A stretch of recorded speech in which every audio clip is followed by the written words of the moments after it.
Oh, good. Okay. Hello, everyone. I'm Niek Mulleners, and I will be talking about example-based reasoning about the realizability of polymorphic programs. It's joint work with Johan, Jeuring, and Bastiaan, Heeren. All right. So in our work, we will focus on types, tests, and syntax as three main components that programmers use to specify their intent about a program. So we see these three components as specifications, and we are interested in figuring out, like, when is actually the specification not correct? When is it unrealizable? And to see an example of this, let's first look at types. Here's two simple types for that a program could have, and there's like an infinite number of programs for each of these types. But this type, where A and B are polymorphic, has no inhabitants. So this is an unrealizable specification as opposed to these other two realizable specifications. All right. We can see something similar for tests, where we consider tests as being input-output examples. And here we have two different sets of input-output examples, the first of which like doubles a number, and the second reverses a list, nothing special. But because there's no other specifications given, no other input-outputs, also an infinite number of programs will satisfy each of these tests. But if we have a conflict in our test, like mapping the same input to different outputs, then there's no program satisfying this, and we will say this is also an unrealizable specification. Now, the interesting part happens when you look at types and tests at the same time, and we're interested in this intersection, because we don't just want to like type check our examples, but we will actually want to use parametricity, which describes sort of how types influence the semantics of a program, which allows us to relate it to its input-output examples. And what we do in our work is that we sort of polymorphize our tests by saying, well, this is now the test says we have some input list of 3 elements. We can't distinguish between those elements because they're polymorphic. And then we have some output list of 3 elements, and we say, where does each output come from, right? So we use these variables just to describe the origin of each output. And now we want to reason about the realizability of these kinds of polymorphic tests. And one thing that we can see is a magic output. Like we have a function which adds 1 to each element of a list, but the type is polymorphic, so we get some magic output. Because where does this 4 come from in the example? Well, I hope that makes sense. But for the other kinds of unrealizability that we can see with parametricity, we'll have to like look at multiple tests at the same time. So here we have some function which has, or a specification for a function that takes a triple and returns the first element. But our examples are maybe not chosen so well, so we see that the first one has 1 in 2 spots, and the second one has 3 in 2 spots. So when we polymorphize our tests, we actually have sort of multiple origins that our outputs could have. And when we merge our examples, we have to make sure that they agree on where the output comes from. So we say, like, ignore this Z and Y, we just take X, and now we have merged our tests. But this merging can go wrong. We can, for example, get what we call a shape conflict. We have some test which filters out all the odd elements, keeps the even elements. But now if you polymorphize it, we have 2 tests which have the same input, but different output shape. So, well, this is an unrealizable specification. And similarly, we can have a position conflict, where here, for example, we have some specification for sorting a list, but there's no ORD constraint or anything in our type, so it shouldn't work. And what we see when we polymorphize our test is that we have some lists with X and Y as input, but in the one case we flip the arguments, in the other we don't. So these 2 cases don't agree with each other, which we call a position conflict. Okay, this is nice enough. I think you can use this to reason about your specifications, but now we've only considered sort of specifications for the semantics of our programs and not really the syntax of our programs. And someone told me today that they are only happy with the talk if they see some Haskell in the slides. So here's some Haskell programs. Yeah, map +1 print hello ICFP. And we can use our tests to, we can check if these have the correct type, and we can check if they pass the test. But more interesting is when we consider sketching, where it's not just one program, but sort of a syntactic specification of a program in terms of the whole. So here we have map f, where f is some unspecified function, and print s. And these represent like all possible programs that map some function over a list, and all possible programs that print some constant s. And now we want to combine this again with our types and our examples. So first we look at the combination of types and syntax. So list of A to A, and then the sketch says that we have a map.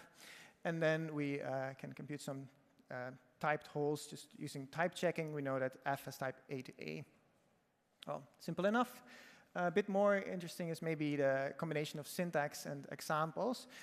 Here we have some example of syntax and tests. Here we have a test reversing a list, and now we can use example propagation to figure out what the input and outputs should be for f. Now, this doesn't work in all cases, but you can often do this, and it's quite useful. And now we need to be a bit more space so that we can reintroduce our types, and now we have all of our three specifications together. So we get a type of list of A to list of A, and this gives us the type of f. And now we can see that if we combine these two, we get a magic output because, well, f should map 1 to 3 and 3 to 1, but it is a polymorphic function, so it can only be the identity function. And now the question is, what have we actually done? What have we proven? But we have proven now that map cannot reverse a list, right? We have an example of reverse and map and a polymorphic type. So yeah, map cannot reverse a list, and this is quite nice, but now the question is, can we prove more stuff like that? Like, can we do more automated proofs? And I had to think of recursion schemes, and here's a nice simple function, till, which returns the empty list for the empty list so that it's safe. But Gibbons et al. Asks, when is a function a fold or an unfold? And the answer is, in this case, till is not a fold. So can we prove that? And, well, we'll see. So we start with a simple example for till, and the sketch for fold R. We already assume that the empty list returns the empty list.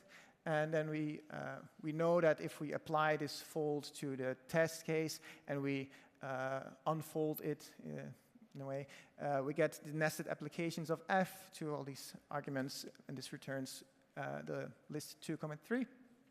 And to see what this is, what kind of input-output example this gives for f when we perform example propagation, it's not very satisfying, maybe, but what happens is that, oh, this is way too small to point at, but f applied to 3 and the empty list will return some list axis, and we don't know really what this axis is. But if we apply f to 2 and this intermediate result, we get another list, still don't know what it is. But then if we apply f to 1 and that list, then we get 2, 3.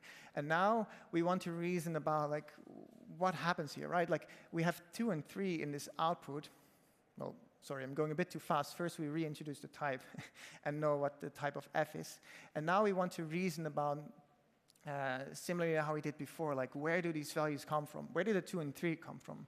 You can't see them in the input, but they could be routed through y's and x's in some way if we know a bit more. So for now, not really sure what to do.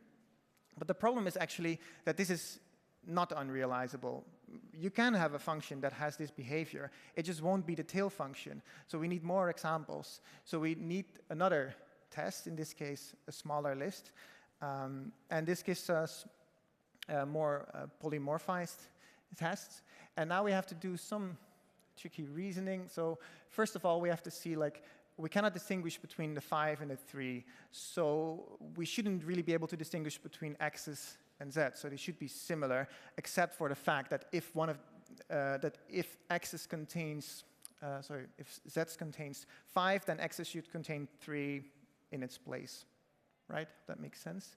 And then because now we can't really distinguish between x's and z's, we should also not be able to distinguish between these two cases highlighted. And this allows us to relate y's to a singleton list with 5, but remember that we should use 3 instead of 5. Okay, so using that, we can combine this all, and now we have a concrete, nice input-output example as we like it, where we say f applied to 1 and the singleton list 3 should return 2,3. And this is, of course, not possible because where does this 2 come from? And the problem lies in the fact that if you implement tail as a fold, then the recursive call throws away the element that you actually need in your call. Thanks. Okay, so, oh, that's a bit too fast. Yeah, I was going to ask, how do we actually do this? Because there's some,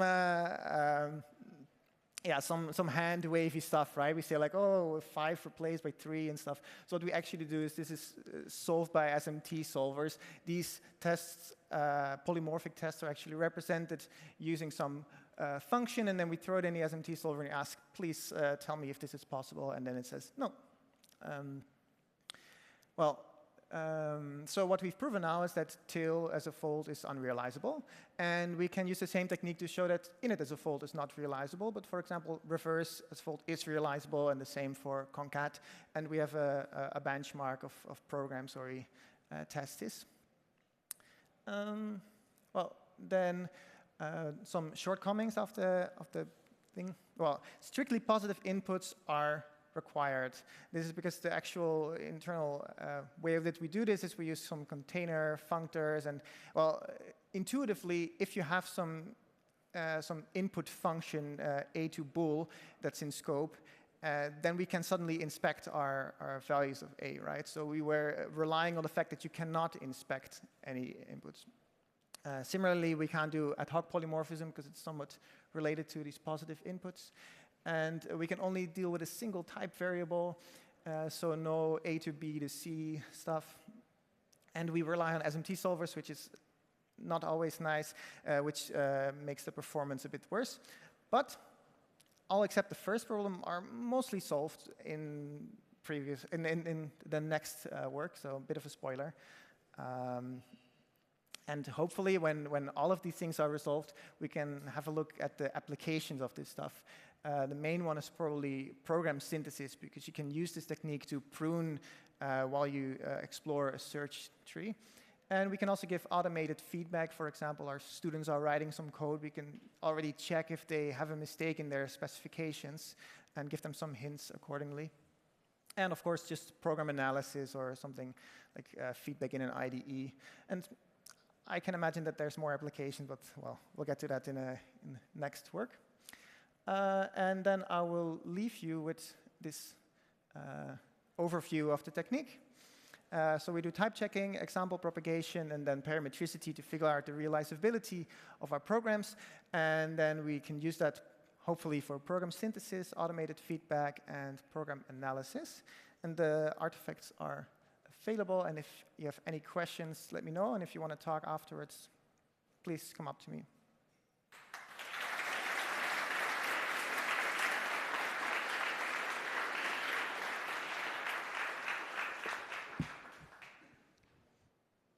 All right, very nice work. Thank you. So I think you might have mentioned this in the shortcomings, but so how does it scale when you have like large programs where you get a lot of constraints? You know, do the SMT solvers just magic that away, or is it something you need to deal with in your future work?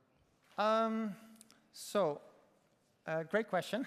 Let's see. Let's go to the shortcomings.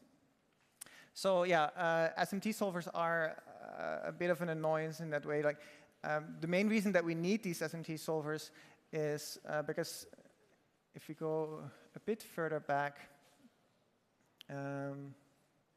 here, yeah. So here we have these x's and y's, these like intermediate values that we don't really know about. To reason about those, we really need the SMT solver. And we figured out that when we were benchmarking our tool, that all the nice things that would make it easy and fast to compute the realizability of these programs are completely ignored by the SMT solver.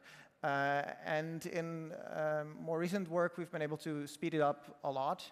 But unfortunately, with the SMT solver, we're not able to compute very complicated things, just small examples. Yeah. Thank you. Right. Do we have any other question? If not, let's thank the speaker.